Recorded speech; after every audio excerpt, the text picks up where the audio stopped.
celle qui porte la frange à la quête mousse.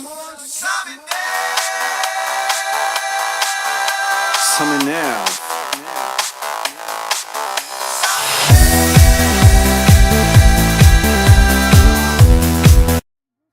Bienvenue dans le spot de pub pour Cristalline. Cristalline, de l'eau superbe après quand vous sortez de scène et que vous dégoulinez, c'est magnifique. Donc ce soir avec nous Helmut Fritz pour Stars and Sun. Donc bonjour et bienvenue et merci d'être avec nous ce soir. Bonjour à toi, bienvenue, merci de m'accueillir. Je suis ravi d'être là. Un peu essoufflé encore, je sors de scène. Justement en parlant de ça, donc tu es là ce soir pour Enfin Star et Match. Donc est-ce que tu peux nous expliquer pourquoi tu es venu ce soir? Je suis venu parce que je ne connaissais pas l'association avant qu'un copain journaliste m'appelle pour m'en parler. J'avais déjà fait d'autres choses pour d'autres associations et voilà, la façon dont il m'a tout détaillé, tout expliqué m'a touché et je pense qu'à partir du moment où tu as encore du jus à donner sur scène et une chanson qui te fait l'air un peu, tu peux surtout pas dire non à ce genre d'événement. Donc voilà, et en plus, tout pour une très bonne cause et en plus voilà, tous mes copains artistes avec nous, c'est bien, ça fait du bien. D'accord, donc qu'est-ce que tu as pensé du public ce soir? Il était en forme? Il était très en forme, en fait il y a eu un espèce de réveil d'un seul coup. Il était un peu plus mou au départ, ils étaient assis, ils contemplaient, ils avaient besoin d'un certain temps pour se mettre à l'aise et à partir du moment où tout le monde s'est levé, c'était le feu. Ok, donc Helmut Fritz, ça m'énerve?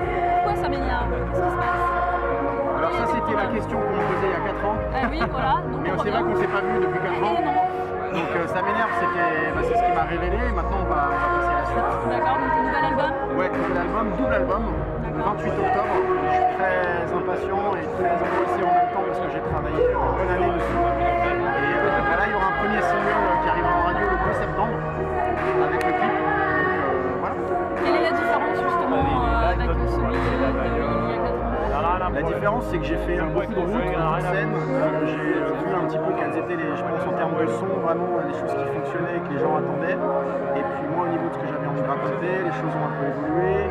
L'accent s'est fait la malle un peu, d'ailleurs, moi je te parle normalement. Donc il y a toujours ce timbre de voix très appuyé dans les titres, mais il n'y a plus l'accent. Donc en fait, on revient avec, je pense, ça fait toujours un peu orgueilleux de dire ça, mais je vais sortir, on la fera là. Step un petit peu supérieur sur les productions, sur l'écriture et donc sur l'univers en général, quoi. D'accord, donc il y a une certaine maturité. Ouais, je pense. C'est sûr. L'album de la maturité. Ce n'est que mon deuxième album, mais c'est l'album de la maturité. Par rapport au look Helmut Fritz, comment tu as travaillé vu, ce il est look? disparu. Alors ce soir, il n'y a pas de look. Ce soir, on est à Juan-les-Pins, il fait 38 degrés, donc c'est n'importe quoi. Une serpillière, Thérèse. Le look est plus... Effectivement, il est moins dans le dandy coloré. Il est plus dans des choses qui se rapprochent de ce que je fais dans la vie. Et donc on va essayer d'être plus authentique et d'être moins, encore une fois, un petit peu ce côté marionnette qui était super plaisant à jouer au début, mais qui au bout d'un moment s'essouffle et pour les gens et pour celui qui le pratique. Donc voilà. Donc justement, qui est le vrai Helmut Fritz? L'authentique? Alors qui est-il? Le vrai, enfin ça a toujours été moi derrière, Eric, mais c'est vrai que moi c'est un mode d'expression musicale qui me plaît parce que je peux écrire, enfin j'ai une certaine plume, c'est assez bizarre, c'est à la fois moi et en même temps c'est comme si c'était, quand j'écoute les productions qu'on fait, c'est comme si j'écoutais quelqu'un d'autre quelque part, mais c'est mon mode d'expression scénique aussi, parce que j'aime bien être dans l'énergie et j'aurais du mal aujourd'hui à décrocher de ça pour faire des choses mélancoliques et être avec une guitare derrière un micro, c'est pas pour moi. D'accord, donc justement, est-ce que tu aurais un petit conseil à donner aux jeunes qui voudraient devenir comme toi sur ta carrière? Faites pas ça.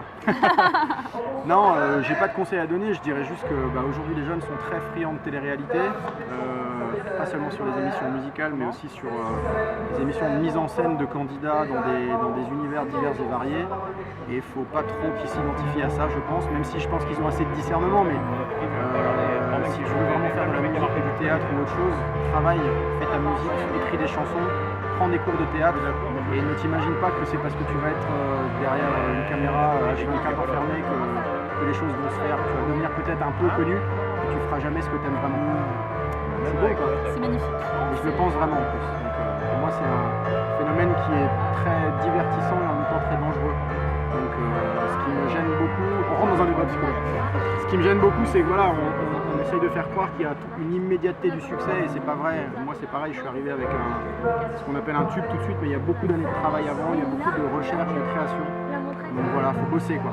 Et une dernière question, combien de temps tu as mis justement à percer, à te J'ai faire mis, enfin connaître? à partir du moment où j'ai arrêté tout ce que je faisais dans la vie pour faire que de la musique, absolument que de la musique, j'ai mis 4 ans.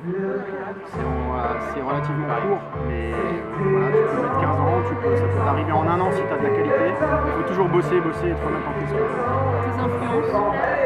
Là, j'en ai un milliard, mais je dirais que mon mentor, c'est J.K. de Jamiroquai, qui est aussi dans un espèce de personnage un peu fou, avec ses chapeaux et son univers coloré, et ça m'a toujours fait penser à un personnage de dessin animé. Voilà. Il y a une petite dédicace pour finir comme ça à la Nuit de Fritz pour Stars and Sun. Étoile et soleil, j'étais avec une étoile, je vais retrouver le soleil.